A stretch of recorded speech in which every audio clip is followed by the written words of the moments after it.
I don't know what times we live in anymore. Maybe it's because of the lockdown, maybe the planets have realigned and we've somehow entered the bizarro universe. Because the internet has done a complete 180 on someone whom a lot of people have considered to be untouchable for the longest time. iDubbbz, widely regarded as one of the founding fathers of commentary on YouTube, has been taken down to the lowest possible stage that a man can stoop to. Before we move any further, let's make a brief recap for anybody who is disconnected from the subject. Ian Carter, aka iDubbbz, has been known for the longest time for his very edgy, no f***s given attitude, and his signature style of taking somebody down through a series called The Content Cop. Now this was long before everybody was making videos like my issue with insert YouTuber name here. Back in the day, videos like The Content Cop on Rice Gum or Keemstar would completely shift the perception of the community towards the person that was being spotlighted. The biggest example of this is The Content Cop on Leafy, who after being targeted by iDubbbz completely disappeared off of YouTube for several years. So how is it possible that someone who was synonymous with ruining YouTube careers would end up burning his own reputation and start bleeding subscribers himself? We're gonna take a look at that in a moment, but before we get into it, I want to take a quick moment to thank the sponsor of this video, NordVPN. Keep your browsing secure and private by installing a VPN today. When you browse the internet, you are accessing various websites and apps directly, meaning you're sending a lot of your personal information to these platforms. When you install a virtual private network or a VPN, it acts as a shield that encrypts your data and keeps it private. This way, whatever websites you visit can't access your encrypted data. And unlike other VPN services, NordVPN has no data logging, meaning they don't keep your data on their servers either. NordVPN unlocks Netflix in the country of your choice, so if you're in lockdown right now in the US thinking, oh, Netflix doesn't have Friends anymore, well, guess what? Friends is still available on Netflix Europe. So you can use NordVPN to connect to Netflix Europe, and then boom, you can watch Friends. And if you use my coupon code Andrei, that's ANDREI, you get 70% off a 3-year plan, down to $349 a month. Plus, you get an extra month for free. Go to nordvpn.com/Andrei or use my code Andrei at checkout to secure this deal for yourself while also supporting what I do here on the channel. Once again, thank you to NordVPN for sponsoring us. Now let's get back into the video. iDubbbz's reputation started to erode when his girlfriend posted the following announcement on Twitter. I'm very excited to announce my lewd OnlyFans launch! ! Check me out in the link below! I'm very excited to provide cute cosplay photo sets and more. Heart emoji, devil emoji. And following this announcement, iDubbbz fans just lost it. Seriously, RIP, iDubbbz has fallen. I can't believe Ian was a simp all along. I'm sort of disappointed, really. The great one has fallen. iDubbbz, more like iCucks.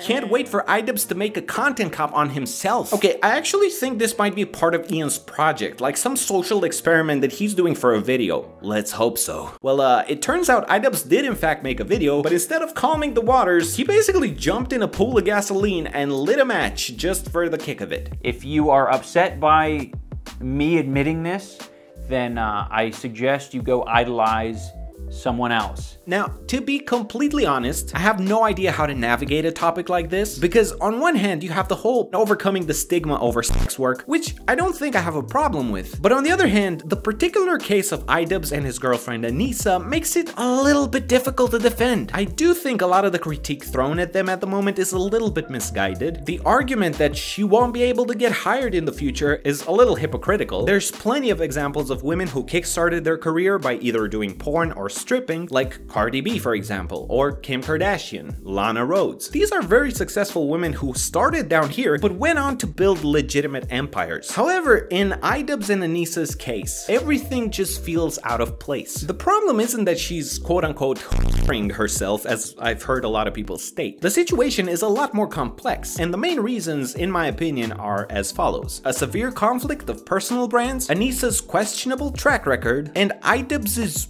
weird, lame defensive response. And we're gonna take them one at a time, just like in school. I know for a fact you're in lockdown right now, so pick up your notebook, blow out the dust off of it, and let's begin.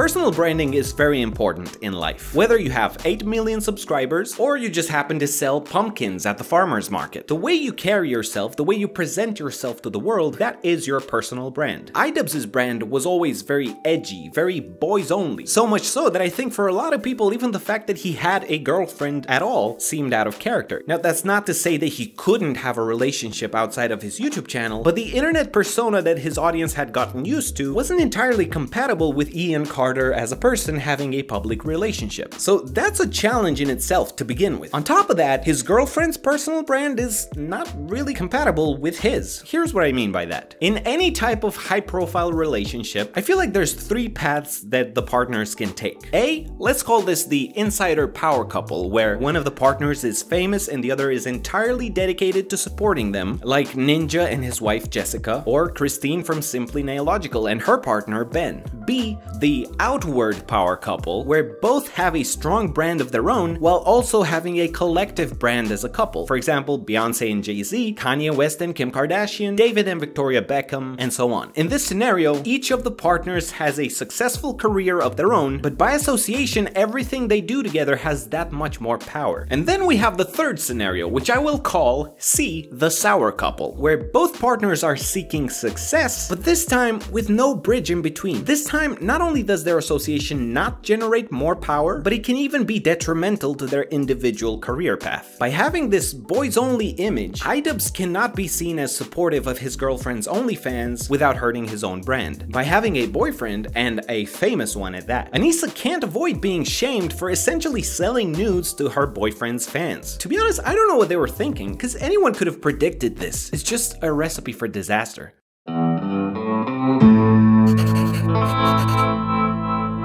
Anissa Jama is someone I wasn't very aware of, so Wilfer and I had to do a little bit of digging to find out who she was. And as it turns out, she has quite a controversial track record, including, but not limited to, art stealing and tracing while claiming the art as her own, backstabbing friends, lying about stuff she's said in the past, social climbing, and even shit-talking her boyfriend publicly while being weirdly flirty with other people. Now, this is not an expose video on Anissa Jama. There's plenty of those on YouTube. All you gotta do is just type her name. What I do think is important to mention is that her following got a major boost once she got in a relationship with iDubbbz. Most people who are aware of her know her simply as iDubbbz's girlfriend. That's 98% of them actually. So when she announces that she's selling her nudes to her audience, sure, you can do that, but it's pretty dumb to expect full support and kumbaya when 1, your audience is not your audience to begin with, and 2, the audience itself doesn't exactly overlap with progressive sex positivity and women empowerment. I don't know if there was a conversation about this between iDubbbz and Anissa, if they weighed the options at all, but to me it just seems like a major oversight and a complete misreading of the room.